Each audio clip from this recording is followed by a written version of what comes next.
what types of situations can spinning babies be useful in, and who is qualified to provide that advice?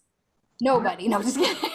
Nobody's a qualified. No, So,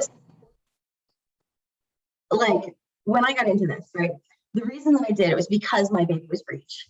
And so I started just like, I was so scared. I did not want a C-section. I was like terrified of the idea. And so I started just like reading everything. What can I find? And so I did that the same way that I think most people do, by Googling. And then I also did it by reading everything on PubMed, because that's how I work, right? So I sort of saw like both the, like, what do you see if you just read everything on Google? And I also saw the, what do you see if you want to know just like what has enough evidence behind it that might be useful at all. And so if you Google, how do I turn a breech baby? Spinning babies is like everything, right? Like it is. The whole first page is all just try spinning babies. And if you go to PubMed, it's not there at all. Like it's not. So who's qualified to determine you should do spinning babies and who's qualified to help you is nobody, because there's no evidence it works. So if the person is qualified to help you turn your baby, then you will encounter them at the doctor's office and they will say, let's do an external version because I am your OB. So it's just, it's a hard to answer question, because the answer is don't. that's true. So that's how you know about all the stuff with spinning babies, is you had a breech baby and you were looking at what are the ways to Yeah, I was trying to figure out. So we actually found out that my baby was breech because I was like 36 weeks pregnant. I'm like waltzing into work. I got my coffee in one hand. It had been raining outside. I hit the tile floor of the building and went down. Like just fell down really, really hard. And at 36 weeks pregnant, that is both extremely painful and very scary. So I called my doctor and I'm like, should I like come in? What should I do? And they're like, yes, come in. We're going to do some monitoring. We'll make sure everything's all right. And they did an ultrasound to check. And they're like, oh, this baby's pretty big and this baby's breech. And so we started talking then about like, what are we going to do? And just like, well, if, the baby still could turn, then it'll be fine. If not, then we'll have to do a C-section. We started talking about, what are the things to do. And it was interesting because I talked to a nurse midwife at the hospital. That's who actually found out my baby was breech. And she brought up moxibustion. The nurse midwife at the hospital. You know what moxibustion is? Like, no idea. Okay, so it's like a traditional Chinese medicine type thing where you literally burn an herb and you need to burn it next to the person's pinky toe, and that's supposed to make the baby turn. I know, I see your eyes. That is correct. So that was like, okay, that doesn't sound right. But like I said, I was like deep in this like anxiety brain state. And so I'm like, I'm going to read everything. My OB says, okay, at 37, 38 weeks, something like that, we can try an external version, which is where they push on your belly to make the baby turn from the outside. She says, sometimes that works, sometimes it doesn't.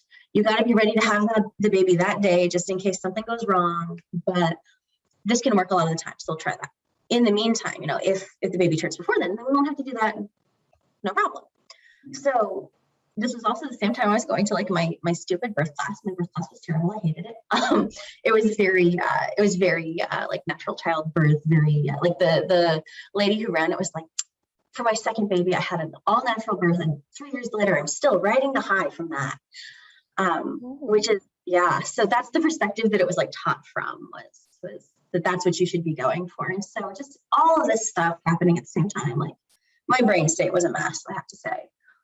So all this anxiety I was having, I like just poured into reading absolutely everything I could about, can I get this baby to turn on my own before that? And like, what can I do that is somewhere in at least the like plausible range? So I didn't try moxibustion because that to me just sounded like, it did not sound like something that seemed plausible to me. But I mean, if you think about it, like, okay, your body changing position, the baby's inside there, that's kind of plausible, right? Like, I think that's one of the things about spinning babies that makes it attractive to a lot of people, is that it's plausible that moving your body could cause the baby's body to move. I mean, certainly you feel when you're very pregnant, right? Like if you do an inversion, I tried it, I can tell you, you do feel that baby like slide right up into your diaphragm. It is extremely uncomfortable, but yeah, for sure you can feel that. So I don't know, it seems sort of plausible. It's not, but the thing is, it's people have looked at it and there's no evidence for it. So no, it's not going to happen. But it's one of those things, I think, that when you're like kind of feeling desperate to do something, you feel like, well, what could it hurt, right? What harm could it do? I looked at the spinning babies last night. I don't know how long I was on that website looking through their stuff, because they have their 3 technique things or whatever it is. Do I have that right? Is that what it's called? 3 techniques? Oh, geez, I don't remember. You know, it's 7 years. Three somethings of balance. The 3 somethings of balance. I wrote it down. The 3 principles. The principles. That's what it is. The principles, not techniques. The techniques come later. The 3 principles: balance, gravity, and movement. Right. Oh, that's so That's deep. what it was. That's so profound. My favorite thing is this. I gotta read this line to you just because I was sending it to Marissa last night, because I was looking at their stuff and I was reading it and I was like, please tell me I'm not reading this correctly. Like, please tell me, like, I highlighted it because I was like, I'm pretty sure, like, I think I'm going insane. So let's see. Right here. How do you know if balance is needed? This is on their website. You can go to spinningbabies.com or whatever it is. Let's see, I think it's .com. And it says, how to know if how do you know if balance is needed? And then it says, if you live in a gravity environment, you may need to restore balance. I highlighted that because I was like, it's called Earth. And I swear to you, it's on there. Okay, I don't live in a 0G environment. Therefore, I will. yes. I mean, one of the things they could have talked about, and really, if they had any brains in their head, they would have said, pregnant bodies are changing all the time. We have to adapt constantly to the changes in our body. And we are, as pregnant people, more prone to injury and falls. So this is why you should pay attention to your body. And here's some good exercises to help you with that. I mean, it would have been so easy, because it would have been like everyone would be going, yeah, this makes sense. And then you could segue into your fictional stuff, but they couldn't even stick that. No, not at all. Now, Tess, did you go to any spinning babies or have somebody try any of the spinning baby moves on you? I'm just curious of this. I did not, but I did try some of the things that they like show, oh, you can try this at home. So I did like the one where you're sitting with like your head on the ground and your butt in the air, like balanced up on like the end of the couch or something. So you're like halfway upside down and your baby's like, let me tell you, okay, so my baby was 8.5 pounds when he was born. Carrying a breech baby that's 8.5 pounds just by itself is really painful. They got their little bowling ball head like jammed up into your diaphragm. It's very painful. And then you go upside down and they just like slide down. And I was like, I can't breathe. So it was uncomfortable. Luckily, I only did that for like the week between when we found out the baby was breech, and then I had an ECV attempt. And like I said, it was my OB and a resident, and the two of them together were like, my OB was pushing on the top and the resident was pushing on the bottom, and they're like trying to do it. And like they pushed hard enough that I had the resident's handprint on my belly the next day. Like you could see their finger marks. Like that's how hard they try to move this baby, and they couldn't move it. And I'm like, if this baby can't move with 2 grown women shoving him around, he's not going to just decide to flip because I like put my butt in the air and put some frozen peas on my stomach or something. So it was such a relief to me, because it's like, I've done everything that makes any sense to try. So I can just let it go. I can just try to come to terms with this idea that was very scary to me at the time of having a C-section. And just try to accept that instead of doing all of these things to like try and fix the problem. Because I really felt this, like I said, this relief of, if this thing, which, number one, again, because I've read all of the PubMed studies, is the thing that has the most evidence behind it. And also I have experienced for myself, like, they were pushing real hard. He's just a little baby, but that was a lot of force and it wasn't working. So therefore, nothing else is going to make a lot of sense for me. I can just stop. They have the technique they call shake the apples.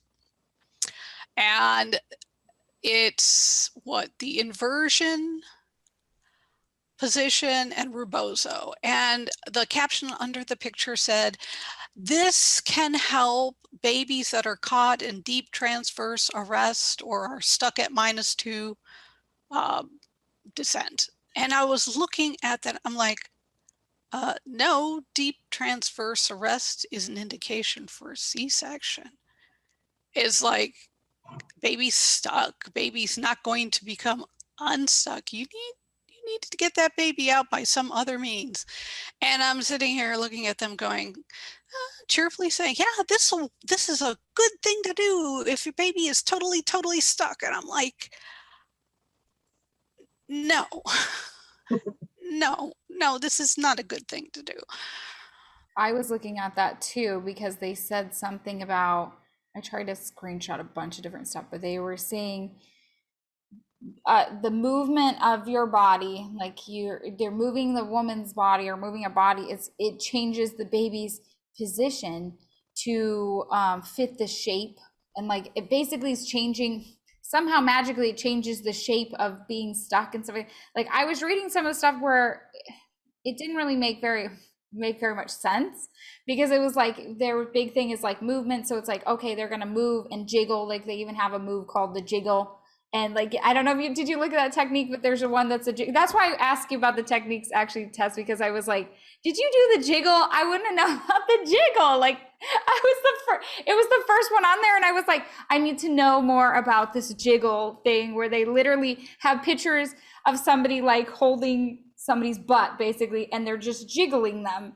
And it was like, and it's supposed to be like a vibration thing, and they're like, yeah, it's got to be like of a certain whatever. That's this weird technique of like jiggling, and this jiggle movement is the movement that is needed for all your body to align for the baby to be in the right position and comfortable and going to come out, and it's supposed to magically help your pelvis and all these things. And the ladies are laying on their side, they're like, don't worry, the person that you could be doing this to they might fall asleep because it's so comfortable, and you'll know when to stop jiggling because you'll feel the jiggle will change. And I was like, what does that mean, that you're jiggling somebody and apparently it changes after 3 to 20 minutes somewhere in there, you're gonna feel the jiggles changing. I swear. And if that doesn't work, you can move from the butt to the thigh and like all these.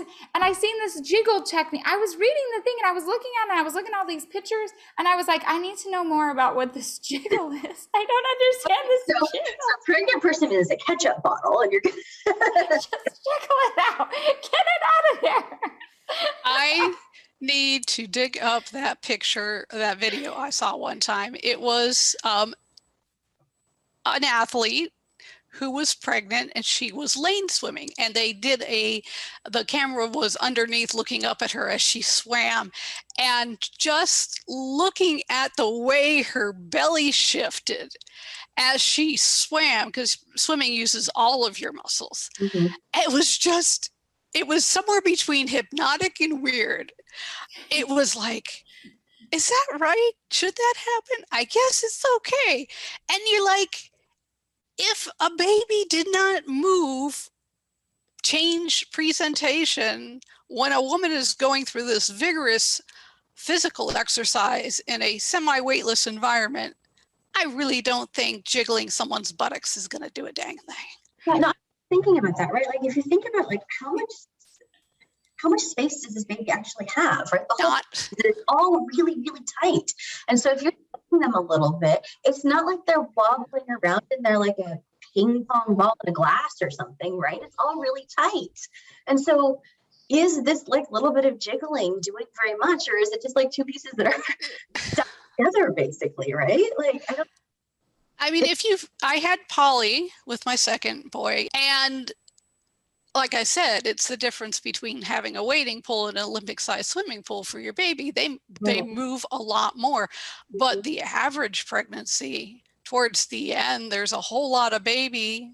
There isn't a whole lot of, you never had that much fluid to begin with. And they just take up most of the available space. And there's just not much room for them to move. And as much as the natural childbirth people like to talk about how baby helps themselves being born, babies don't have, they can move, yes, they can wiggle, they can thrash about. They cannot consciously turn themselves. Right. I mean, basically they're curled up into a ball, the fetal position, and yeah, they don't have much place to go. So if you have polyhydramnios, sure, your baby can move. You can probably get your baby to change position pretty easily. But like I said, it's an Olympic-sized swimming pool. I mean, you're just huge. And yeah, but no, normal babies, I just can't imagine them sitting there, like going, oh, I'm uncomfy. I think I'll go head down now. It's like, no, it doesn't happen. Yeah. And compare the force of like how much force the uterus is pushing on the baby in one direction during labor compared to, second degree jiggling, right? Because you're not jiggling the baby, you're jiggling the person carrying them. And this baby is being forced into a cage of bone and they can't fit. So you're gonna just shake them a little. I think it's one of those things that like on the surface, when you first say that, that kind of makes sense. But then when you actually think hard about what does this really look like? What would it mean for that to be true? It loses that possibility. Spinning babies, they talk a lot about the baby's body. And in reality, what the baby, it's a matter of getting the head, which is this bony ball, to fit into and through your pelvis. And the body is just along for the ride. I mean, it's just a battering ram going through the pelvis. And if it doesn't go into the pelvis right, it's just gonna stick because it's bone against bone. And you're sitting here going, I'm just going to jiggle this loose. It's like, no, you're just basically like, I don't know, like a hip socket, I think. You have the cup and you have the ball, and it's just not going anywhere. So yeah, but it gives people, I'd say mostly it gives birth attendants confidence that they can change the outcome of a labor. And it's not true. If somebody was looking into spinning babies as an option, what would be your advice for them? So my advice to them would be to think really hard about why it is that, first off, the references they give are all from the same places. And a lot of them don't say what they say. It's not your job to make your baby be in the right position. Sometimes stuff is just wrong. Like sometimes things just don't go how we hope. And if you want to try it, be careful. Make sure you're not hurting yourself. Please don't spend money on it because there's no reason to believe that it's going to work. But don't feel like you have to, because even the most vigorous, best things we have to turn a breech baby work maybe half the time. And they're a lot more, like I said, vigorous than something like spinning babies. So don't feel like you have to do this work. It's not true that if you do everything right, everything will go right. It doesn't always work that way. And it's not a thing that you need to feel bad about. And if your baby doesn't turn, you don't need to feel like it's because you didn't do enough.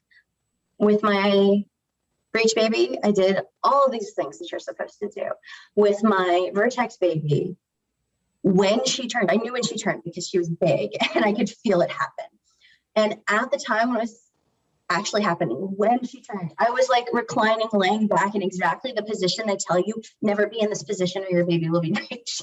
Like I was doing everything wrong. I was like eating a piece of pie or something, way laid back, just relaxing, and she turned over. So